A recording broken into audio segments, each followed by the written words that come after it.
સુરતમાં ફરી એક સરકારી કર્મચારી લાંચ લેતા ઝડપાતા ચકચાર મચી ગઈ છે। સુરતમાં એન્ટી કરપ્શન બ્યુરોએ સફળ ટ્રેપ ગોઠવી જિલ્લા પંચાયતની સિનિયર એકાઉન્ટ ક્લાર્ક અને તેના પુત્રને લાંચ લેતા રંગે હાથ ઝડપી પાડ્યા છે। સુરત જિલ્લા પંચાયત કચેરીની ખેતીવાડી શાખામાં ફરજ બજાવતી senior account clerk Rupalben Taylor સામે એસીબીએ ટ્રેપ ગોઠવી કાર્યવાહી હાથ ધરી હતી। ફરિયાદી અને અન્ય કર્મચારીઓના વર્ષ 2022થી 2024 સુધીના ટીએ અને એલટીસી બિલ પાસ કરાવવા બદલ રૂપલબેન ટેલરે લાંચની માંગણી કરી હતી।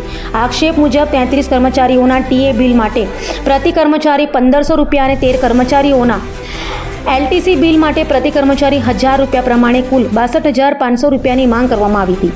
ફરિયાદી લાંચ આપવા ઈચ્છતા ન હોવાથી તેમણે સુરત એસીબીનો સંપર્ક કર્યો હતો। ફરિયાદીના આધારે એસીબી દ્વારા છટકાનું આયોજન કરવામાં આવ્યું હતું। છટકા દરમિયાન રૂપલબેન ટેલરે પોતાના પુત્ર ઝીલ ટેલર મારફતે 30,000 રૂપિયાની લાંચ સ્વીકારી હતી। જાહેર રોડ ઉપર ઓમકાર હાઇટ્સ નજીક ઉગત ભેસાણ રોડ વિસ્તારમાં લાંચની રકમ સ્વીકારતા જ એસીબીની ટીમે બંનેને ઝડપી પાડ્યા હતા। આ સમગ્ર ટ્રેપ કામગીરી પોલીસ ઇન્સ્પેક્ટર કે જે ધડુકની આગેવાની હેઠળ કરવામાં આવી હતી, જ્યારે મદદનીશ નિયામક આર ચૌધરીએ સુપરવિઝન કર્યું હતું। એસીબી હાલ આરોપીઓ સામે વધુ તપાસ હાથ ધરી છે।